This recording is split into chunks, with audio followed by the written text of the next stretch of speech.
Türkiyədə xüsusi rəğbətlə qarşılanan milli rəqslərimiz.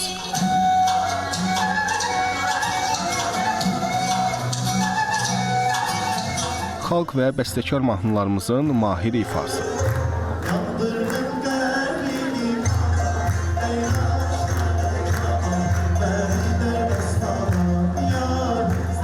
15 iyun Milli Qurtuluş Günü ilə bağlı Amasya'nın Merzifon bölgəsində keçirilən tədbirə maraq olduqca böyük idi. Mərasim ölkəmizin Ankaradakı səfirliyinin nəzdində fəaliyyət göstərən Azərbaycan Mədəniyyət Mərkəzi tərəfindən yerli bələdiyyə və Amasya Azərbaycan Dostluq Cəmiyyəti ilə birgə təşkil edilmişdi.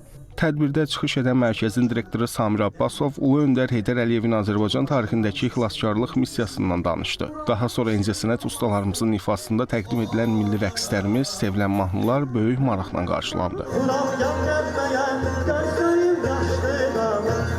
Özellikle muazzam bir etkinliğe ev sahipliği yapmanın haklı gururunu yaşıyoruz.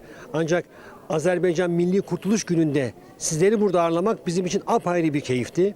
İyi ki de beraber iki devlet tek milletiz diyorum ve tüm dünyaya haykırıyoruz. Diyoruz ki bu dostluk ilelebet devam edecek ve geçmişin bize bıraktığı bu mirası bizler de geleceğe taşımak adına canımızla başımızla uğraşacağız diyorum. Ben bir Azerbaycanlı olarak çok gurur duydum ki bugün bizim milletimizi burada temsil eden yoldaşlarımız var. Yani bizim için büyük bir fəxirdir.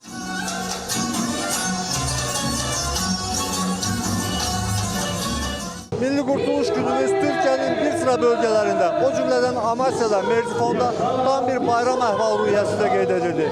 Yalçın Tahiroğlu, Allahverdi Məmmədov, Azərbaycan Televiziyasının Türkiye Bürosu, Merzifon, Amasya.